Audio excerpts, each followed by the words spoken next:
Good afternoon. It's Friday. Come on, guys. Don't let Brian Karam show you up. I know that there is more spirit out there. As many of you saw last night, the Senate adopted a budget resolution. This is another important milestone for tax reform and sets the stage for us to pass major tax cuts that will deliver more jobs and higher wages for hardworking Americans all over the country. Many of you have seen today that the First Lady donated the gown she wore to the inaugural balls to the Smithsonian's National Museum of American History. In her speech, she mentioned that leading up to Inauguration Day, everyone was so busy getting ready that the dress's designer ended up only having 2 weeks to work on the First Lady's design and create the dress. It obviously came together, and the First Lady is very excited to take part in the rich tradition of First Ladies contributing to and maintaining our great history. By the way, if you've not visited the Smithsonian's exhibit of First Lady dresses, you certainly should take time to do that. Lastly, today is a particularly special day for all of us here at the White House. There are a lot of people here who serve the president and our country behind the scenes. One of those people is Hope Hicks, our incredible communications director. Tomorrow is her birthday, and as you know, I love a good birthday. So I wanted to make sure to mention it here in the last briefing of the week. So happy birthday, Hope. If you get a minute, be sure to send her a note and wish her a happy birthday. Thanks for your selfless leadership and perhaps most importantly, your great sense of humor. And with that, happy Friday, and I'll take your questions. Jeff. Sir, I'd like to open with a question about the Fed. The president finished his interviews this week and said in an interview with Fox Business that he would consider having Powell and Taylor come to the Fed together. Should we take that as a signal that the other candidates are not going to get the job? We still don't have an announcement on that, as the president said. That's something that's certainly under consideration, but he hasn't ruled out a number of options, and he'll have an announcement on that soon in the coming days. What else is he looking for as he makes his decision? As you know, I'm not going to get ahead of a big announcement like that the president himself will make, but we'll keep you posted when we're ready to roll that out. Blake. On that note, Janet Yellen, the president was extremely critical of her during the campaign, saying at one point she was too political, that she should be ashamed of herself, essentially said she was a political arm of President and Hillary Clinton. Now he said some rather nice things about her, most recently a couple times that he respects her. What has changed in his thinking as it relates to Janet Yellen over the last year, and can you shed some light on their relationship? I think them having the opportunity to spend some time directly communicating with one another, certainly through this process. But beyond that, again, I'm not going to weigh any further into this process and where we are, other than the fact that the president will make an announcement on it soon. When is the president himself going to weigh in on what happened to those 4 special ops soldiers in Niger? I'm sorry, I'm not sure I follow your question there. Will the president address publicly, and if so, when? What exactly happened to these 4 special ops soldiers? Yeah, as we said, as General Kelly specifically addressed several times yesterday, that the Department of Defense has initiated a review which occurs anytime there's an American that's killed in action. We're going through that process. The President, the Department of Defense, and frankly the entire country and government want to know exactly what happened.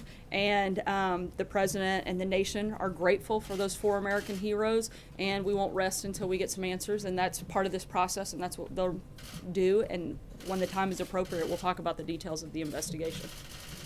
Sarah, the South Florida Sun Sentinel released a video of Congresswoman Wilson's speech in 2015.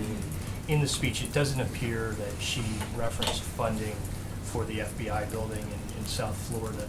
Does General Kelly still stand by the statement that he made yesterday, that he felt that she was grandstanding and that she was taking credit for Absolutely. funding? General Kelly said he was stunned that Representative Wilson made comments at a building dedication honoring slain FBI agents about her actions actions in Congress, including lobbying former President Obama on legislation.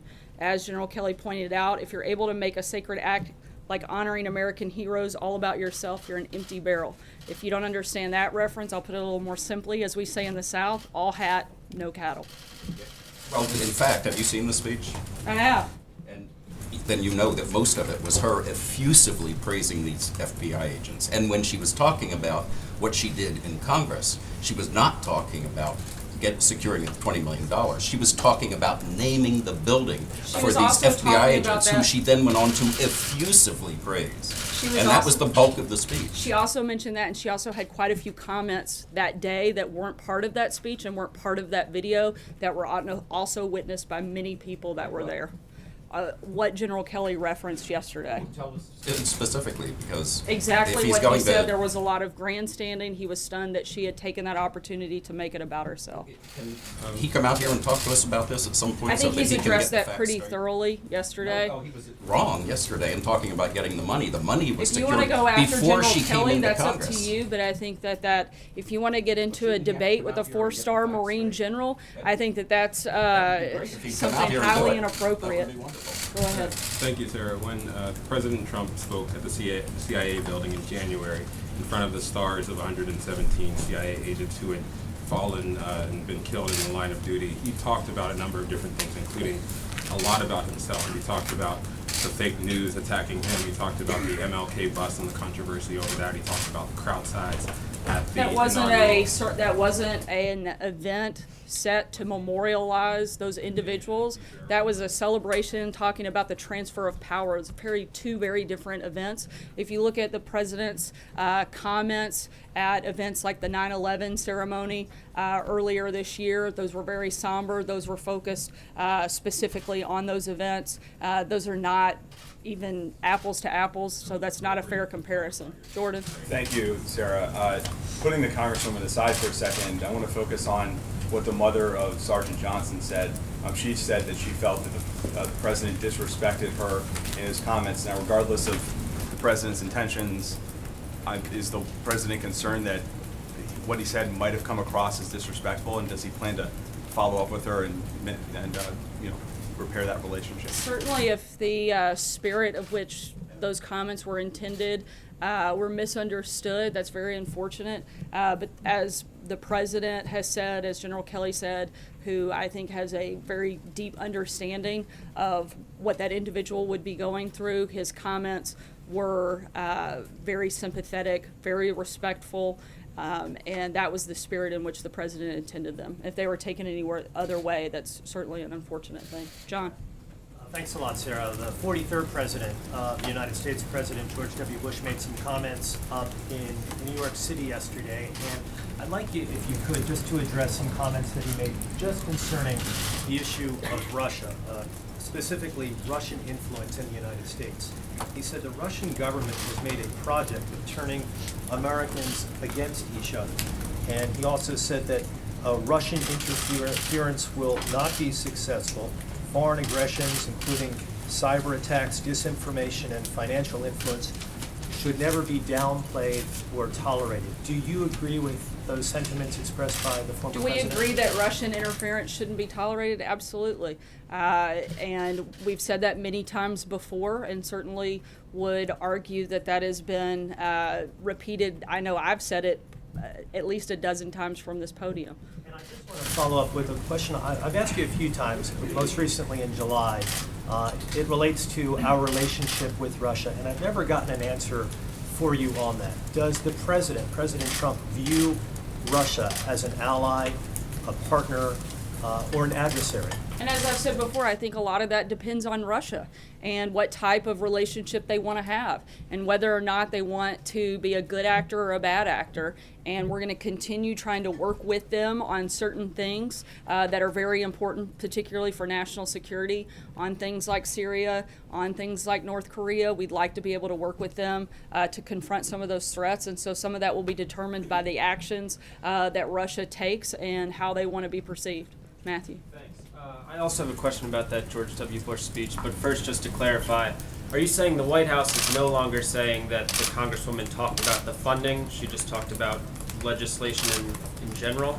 We're talking, I specifically said, and I'll repeat it again, that General Kelly said he was stunned that she made the comments about herself, and that was the point of what he said. That was what took place here yesterday, and we still stand by those comments. Okay, and then on the George W. Bush speech, he said at one point, bigotry seems emboldened, our politics seem more vulnerable to conspiracy theories and outright fabrication.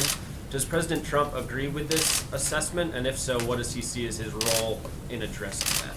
Does he agree with the assessment of what? I'm sorry. That bigotry seems emboldened and our politics seem more vulnerable to conspiracy theories and outright fabrication.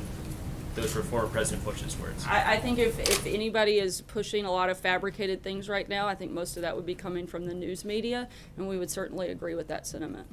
David?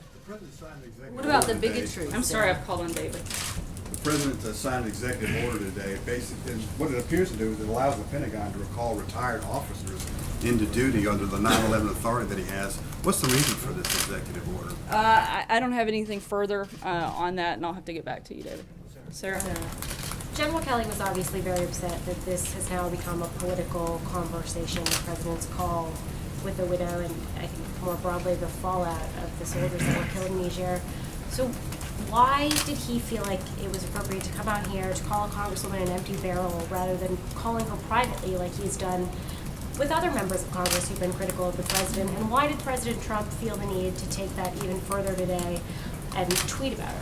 I think that it's real simple. You guys are the ones talking a lot about that story, and he felt it was important to address you and all of America directly.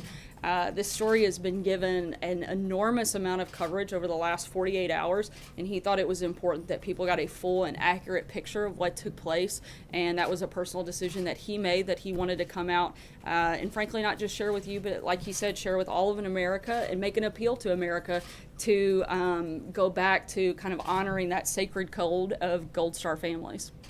Question that the president was asked earlier today, I know there's an investigation. And in terms of, hold on, just to finish on the rest of your question, why the president felt the need to respond, it's because it should have ended yesterday after General Kelly's comments. But it didn't. It continued, and it's still continuing today. It's still the bulk of the coverage on most every TV you turn on and most every newspaper that you open up today, and the president responded to those continued accusations and continued mischaracterizations of his comments. One other question, the president was asked earlier today whether he authorized this mission in Niger. Can you give us any information about whether this was something he authorized or even something he was aware of before finding out that American soldiers were killed in it? As I said, there's it's the process. Anytime an American is killed in action, there is a full review that takes place, and before we start jumping to any conclusions, we want to make sure that that is completed fully, and then we'll have those details for you at that time. Sarah, thanks.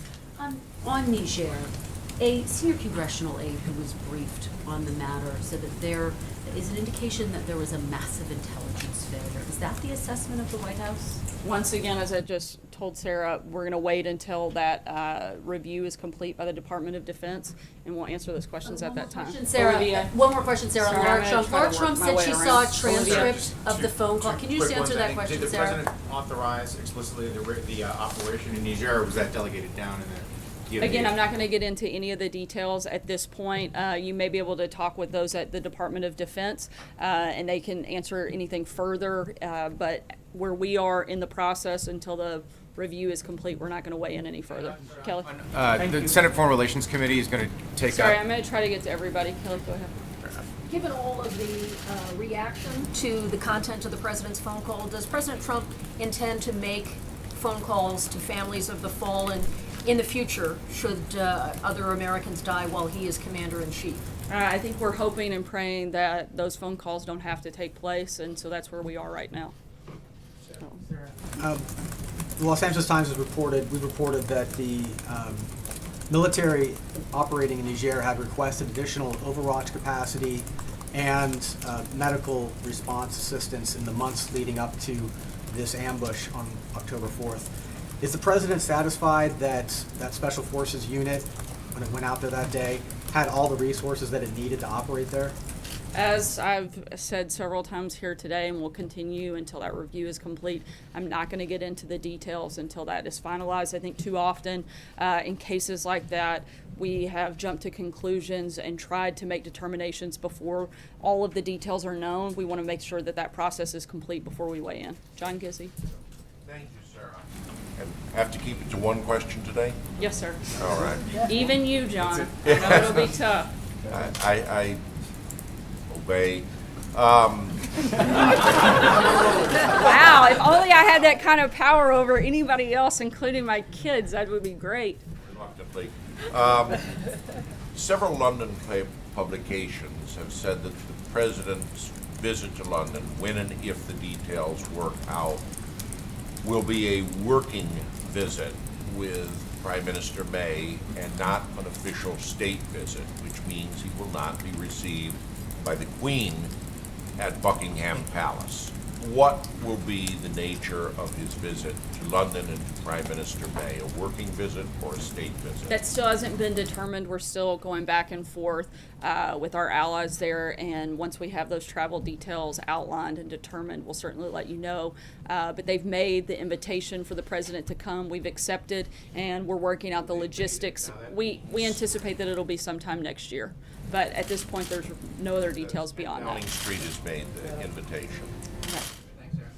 State Department announced today that it's now up to 24 people who have been impacted by the sonic attacks in Havana. I wanted to ask, is the president satisfied with the investigation into what's happening? And has he reached out or considered reaching out to any of the victims? I don't believe that he has reached out to any of the victims involved at this point. That's an ongoing investigation and something we can't weigh in on further at this time. On the call to Sergeant Johnson, Laura Trump seemed to suggest in an interview this morning that there was a transcript of the call and that she'd read it. Is there a transcript, and has it been shared with members of the president's family? There's not a transcript of the call. I believe she was responding to reports and things that she had read, but I haven't spoken directly with her. I'd refer you to the campaign that handles her press inquiries. But there's not a transcript. Fred? Oh, thanks, sir.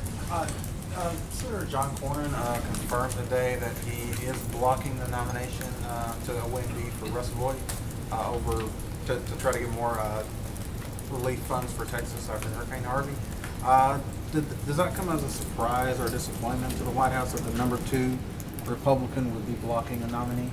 The administration welcomes a conversation with all members of Congress about the next disaster relief request, which we expect to come in the coming weeks. While we work with Congress on that next request, we urge the Senate to keep doing their jobs by confirming qualified nominees to crucial positions inside our government. This administration has already faced unprecedented obstruction of its nominees, and further delays only hurt the American people. And we hope that they'll get on board and make that process move further along. Sarah, given President Bush's comments yesterday that were asked about, in general, does the White House feel it's appropriate for past presidents to be critical of the sitting president? And when was the last time President Trump spoke to President Bush? I'm not sure the last time they spoke, but our understanding is that those comments were not directed towards the president.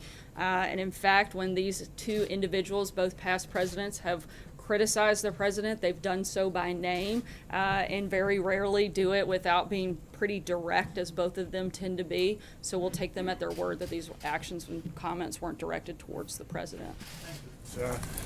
The United Nations, of course, is following very carefully the refugee situation along the Bangladesh-Myanmar border.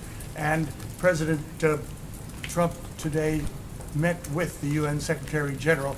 Did they speak about the Rohingya refugee situation?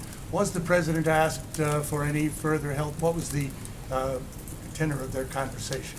They had a very productive conversation. We'll have a readout coming with more details about that later this afternoon.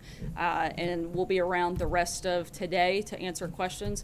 And with that, happy Friday. Hope you guys have a good weekend. Thanks.